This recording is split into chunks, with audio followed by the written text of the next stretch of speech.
2029 में राहुल जी जब वोट मांगने जाएंगे तो वो युवा के नाते जाएंगे या अपना पेंशन लेके जाएंगे, ये बता दीजिए। देश में एक जसोदा बहन को छोड़ करके बाकी सारा देशवासी मोदी का परिवार है, एक जसोदा बहन नहीं है। बीमारी इसकी कोई वैक्सीन नहीं है, ये लाइलाज बीमारी है। जब तक मोदी जी सत्ता में रहेंगे ये बीमारी इनको रहेगी, इसके बाद योगी फोबिया। ये विजय माल्या, नीरव मोदी, मेहुल चोकसी, ललित, ये बड़े बड़े महारथी कांग्रेस के जमाने में उनको लोन दिया गया था, ये बात सही है, मगर भागे का मोदी के टाइम में ये भागे। ये कह रहे देश का हिंदू प्रताड़ित हो रहा है, पहले कम से कम शर्म करो, आप ऐसी बातें बोल रहे हो कि देश का हिंदू प्रताड़ित हो रहा है। आपको अफगानिस्तान, पाकिस्तान, बांग्लादेश में फंसे हमारे परिवार के लोग जो वहां रह गए थे, जो आपके कर्म के कारण जब देश का बंटवारा हुआ था, कुछ इधर कुछ उधर रह गए थे। और ये बात, ये कथन नेहरू जी का भी था और उस समय की बोर्ड का भी था, किसी एक को लागू होना चाहिए। बोल दो वो झूठ बोल रहे थे, बोल दो वो गलत बोल रहे थे।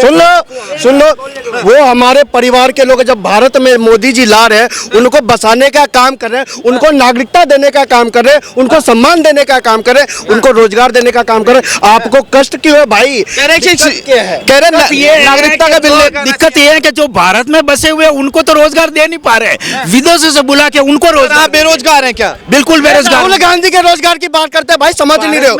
ये वहां से लेके यहाँ तक आ गए, राहुल गांधी को रोजगार दिलवा नहीं पा रही है, इनकी ये हालत है भाई। जो भारत में आज 140 करोड़ की जनसंख्या है, आज 45 साल में बेरोजगारी का स्तर सर्वोच्च आधार पे है, और इतनी बेरोजगारी है, भारत के लोगों को रोजगार नहीं दे पा रहे हैं, विदेशों से लाके उनको रोजगार देंगे। देखिए देश का युवा भी हमारे साथ बेरोजगार को नहीं जी, एक मिनट सुनो, मैंने कुछ सुना, उसका मैं जवाब दूंगा। ये कह रहे भाई नीरव मोदी और विजय माल्या भाग गए। मैं एक बात कहूंगा, ये जो नीरव मोदी और विजय माल्या, ये बीजेपी के टाइम के तो, मोदी के आने के बाद के तो अमीर थे नहीं, ये बहुत पहले के अमीर लोग थे। फुल अय्यासी चलती थी, बाकायदा इनका भाई सब टीवी में भी, अखबारों में भी इश्तिहार निकलता था, फुल अय्यासी, ऐसे ऐसे फोटोज निकलते थे ना जो सम्मानित आदमी नहीं देखेगा। पर पता भैया जी मोदी जी आए, जब खुदाई चालू करी तो चोर भगे। अगर विजय माल्या मोदी का आदमी है, नीरव मोदी मोदी का आदमी है, अगर मोदी चोर है तो भागे क्यों वो?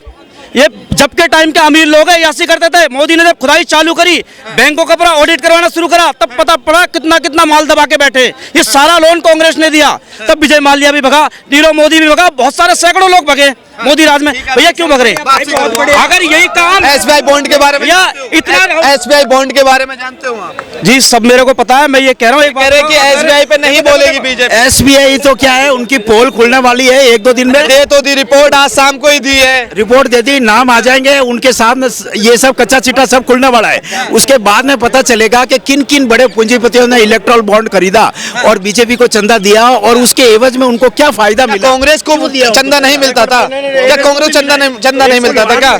ना, ये कह रहे हैं भाई साहब, सुनना ध्यान से।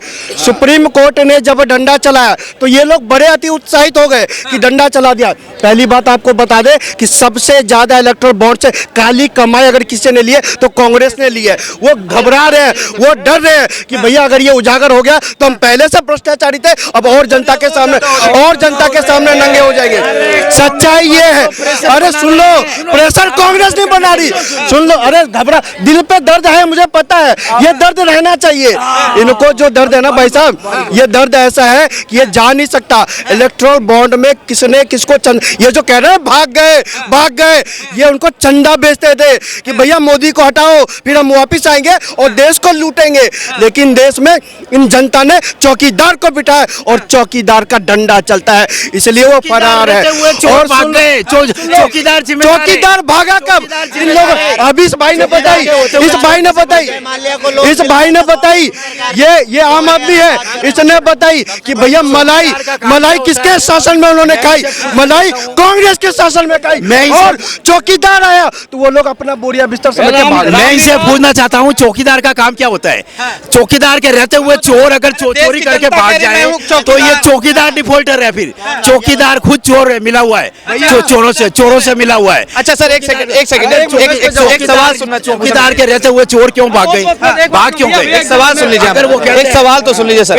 जो राहुल गांधी अडानी करते हैं कि अडानी चंदा दे रहे हैं, ये दे रहे हैं, वो दे रहे हैं। सन 2008 में कांग्रेस सरकार ने अडानी से कितने का चंदा लिया बताइए आप मुझे? किनका? कांग्रेस सरकार ने अडानी सरकार से वो अडानी से बिजनेसमैन से कितना चंदा लिया? वो अभी सारा कच्चा चिट्ठा अभी जो कुछ भी है एसबीआई सारा नाम डिक्लेयर करेगा, 1.5 करोड़ का लिया चल जाएगा। नहीं तो अभी ये सारा डिटेल सामने आने वाली है आजकल में। 2009 में 80 लाख डिटेल वो अभी जहां तक सुनने में आ रहा है, अभी जो इलेक्टोरल बॉन्ड से 80% चंदा बीजेपी को मिला है, बाकी 20% में 2-3 पार्टियों को भी गया है। अब इसका क्लियर जो भी है नाम अभी 2-4 दिन में खुलासा हो जाएगा। नहीं तो ये बात तो आप मानते हो 80% इलेक्टोरल बॉन्ड का जो चंदा है वो बीजेपी को गया है। 20% ये अभी ये पारित नहीं हुआ है, ये साबित नहीं हुआ है। ये कैसे पता इनको 80% चंदा बीजेपी का? 80% चंदा इलेक्टोरल बॉन्ड से बीजेपी के पास है। आपके पास जानकारी कहां से आई? जानकारी कहां से आई? सुन लीजिए, ये जनता में किसी के पास जानकारी नहीं है। मैं पहले कहता हूं ईडी और सीबीआई को इन जैसे लोगों को पकड़ना चाहिए। सारी खुफिया जानकारी इनके पास होती है, इनको पकड़ के अंदर करो और सारी जानकारियां बाहर निकलवाओ। सुन लो, बीजेपी के पास कितना काला धन है और कांग्रेस के पास कितना काला धन है, सब बताएंगे। पहले ईडी सीबीआई सबको, अरे छोड़ो भाई, कह रहे 80% चंदा बीजेपी के पास है। अगर इनकी इतनी जानकारी है तो भैया किसने दिया है वो नाम भी होगा, वो नाम दे दो उनको। बताऊं मैं, एसबीआई बैंक क्या कहती है सुप्रीम कोर्ट के आदेश के बाद में, हम 30 जून तक नाम नहीं बताएंगे, 30 जून के बाद बताएंगे। क्यों भाई 30 जून के बाद? कि ताकि इमेज पहले से ही खराब हो जाएगी तो बीजेपी की लुटिया डूब जाएगी। आप भी नहीं बता रहे हो। अरे कांग्रेस तो प्रेशर कर रही है, कांग्रेस तो एसबीआई को प्रेशर कर रही है कि आप नाम बताओ, मगर बीजेपी एसबीआई के ऊपर प्रेशर बना रही है जानबूझ के 30 जून तक लटकाने के लिए, मगर सुप्रीम कोर्ट ने नहीं माना। हम नहीं कर रहे। सर, इलेक्ट्रिक बॉन्ड के बारे में आप मुझे विस्तार से बताइए, इलेक्ट्रिक बॉन्ड होता क्या है? इलेक्ट्रोल बॉन्ड ऐसा है कि जिसके अंदर ये कोई बड़ा पूंजीपति है, वो बैंक जाकर के अमुक रकम देकर के इलेक्ट्रोल बॉन्ड खरीद लेता है। अब वो बॉन्ड कितने से कितने अमाउंट का होता है? अमाउंट की इसकी कोई लिमिट नहीं है, कितना भी हो सकता है। मैंने जहां तक 1,000 से लेके 1 अरब तक, करोड़ों तक का हो सकता है। अब वो लेने के बाद में वो पूंजीपति व्यक्ति अपनी चाहती पार्टी, चाहे कोई कांग्रेस हो बीजेपी हो, उनको जाकर के वो देता है। तो हाँ, वो देता है। अब वो पार्टी वापस बैंक जाकर के उसको केस करवाती है। जब केस करवाएगी तो बैंक को तो पता चलेगा वही कि केस करवाने कांग्रेस ज्यादा आया या बीजेपी वाले ज्यादा है। जब बीजेपी ज्यादा आई तो इसका मतलब यही है कि बीजेपी को ज्यादा गया चंदा। अब ये है कि जो एसबीआई है ना, जो नाम छिपा रही है, जबकि कांग्रेस तो फोर्स कर रही है कि आप नाम बताओ, मगर बीजेपी वाले उसके ऊपर दबाव बना रहे हैं कि आप 30 जून तक की डेट दे दो। बीजेपी ने दबाव नहीं बनाया, एसबीआई गाइडलाइन समय मांग रही है। 1 मिनट रुक जाइए, बता जून तक का टाइम कह रहे हैं कि इस समय हम वो डेटा दे पाएंगे जिन्होंने कैश करवाया, मगर वो डेटा नहीं दे पाएंगे किसने बॉन्ड लिया था।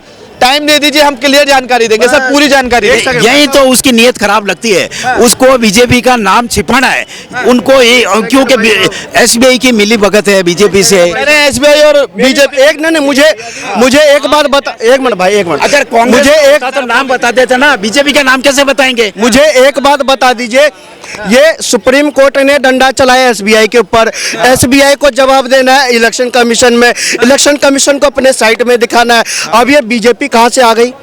ये बीजेपी कहां से आ गई? मोदी को डर है। अरे सुनो, ये बीजेपी नहीं है, ये मोदी फोबिया है जो इनको ग्रसित है। ये मोदी फोबिया से ग्रसित लोग, अरे ग्रसित है, ये ग्रसित है।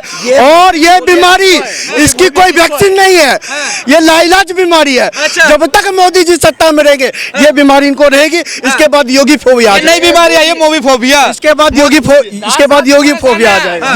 ये मोदी फोबिया किसको है? चुनाव आयोग को और एसबीआई को। ये एसबीआई और चुनाव आयोग, ये दोनों बीजेपी के दलाल है, बीजेपी के एजेंट की तरह काम करते हैं, बीजेपी के एजेंट की तरह काम करते हैं। आपको पता है अभी है ना, राहुल गांधी के ऊपर जानकारी लेके कहां से आ रहे हो सर आप? जानकारी में, अरे परिस्थिति करके देख रहे हैं ना। कहने का मतलब राहुल गांधी ने अगर पनौती कह दिया तो उसको नोटिस भेज दिया, मोदी ने कह दिया मूर्खों का सरदार, उसको कुछ नहीं बोलेगा। नाम लिया उसको नहीं बोल, नाम लिया। मोदी जी कुछ भी कह सकते हैं, वो सोनिया गांधी को कांग्रेस की विधवा कहवे तो भी चलेगा, मूर्खों का सरदार कहवे वो भी चलेगा, मगर कांग्रेस क्यों कहेगी? कांग्रेस नहीं कह सकती कि कांग्रेस ने पनौती। किसने कहा? सौदागर। मोदी को खून का सौदागर बोलो, देश के प्रधानमंत्री को चौकीदार बोलो, देश के प्रधानमंत्री की माता जी को गाली देने का काम करो, देश के प्रधानमंत्री के परिवार के ऊपर अशब्द बोलो, उसके परिवार की तुलना नर, इतने घटिया, मैं बोल चल नहीं सकता आपके कैमरे के सामने। इन लोगों को शर्म नहीं आती यार। आज इन्होंने प्रधानमंत्री के परिवार के बारे में पूछा, पूरे देश की जनता कह रही है हम है मोदी का परिवार, हम है मोदी का परिवार। अब कि सीए लागने की जगह है ना, क्या कहते हैं, कानून लेकर आना चाहिए जिसमें जनसंख्या नियंत्रण कानून होना चाहिए जी कह रहे हैं कि सीए की जगह जनसंख्या नियंत्रण कानून लाना चाहिए। अगर वो ले आते तो ये और डंका पीटते, हाय हाय हाय करते, ये और सबसे ज्यादा परेशान हो जाते। ये मोदी है, आपकी मनोकामना पूरी होगी, वो भी आएगा, वो भी आएगा। देश में एक जसोदा बहन को छोड़ करके बाकी सारा देशवासी मोदी का परिवार है। एक जसोदा बहन नहीं है, उसको छोड़ के सब है मोदी का परिवार। जसोदा बहन जिसे शादी हुई ना, वो उनका परिवार में नहीं है, वो उसको परिवार नहीं मानेंगे। मोदी जी की तो शादी हो गई। एक मिनट सुन लो, 2024 में तो फाइनल हो गया कि ये लोग सत्ता में नहीं आने वाले। 2029 में राहुल जी जब वोट मांगने जाएंगे तो वो युवा के नाते जाएंगे या अपना पेंशन लेके जाएंगे, ये बता दीजिए। सर बता दीजिए क्या पूछ लिए हैं आप। पेंशन लेके जाएंगे क्योंकि 60 साल तो हो जाएगी, 61 साल के हो जाएंगे वो, 61 साल के हो जाएंगे वो पेंशन लेके जाएंगे या युवा के नाते जाएंगे। मुद्दे की बात हो तो जवाब देना अच्छा लगता है, बेतु की बातों का कोई जवाब नहीं। इनके परिवार की बात होती है ना, तो मैं एक बात कहता हूँ, ये परिवार का क्या है, एक सिर्फ एक ढकोसला एक देशवादी है। इनके खुद के खून के रिश्ते हैं, इनके जो भाई है, इनकी बीवी है, इनकी बहन है। आपने पिछले 10 साल में मोदी जी की सगी बहन है, कभी आपने उनको राखी बंधवाते देखा? नहीं देखा। भाई के यहाँ कभी गए? अभी उनका रियल भाई का एक्सीडेंट हुआ, वहाँ हॉस्पिटल में भर्ती था, उनको पूछने नहीं गए। ये अपने परिवार को नहीं मानते हैं, बाकी सारे देशवासी के परिवार को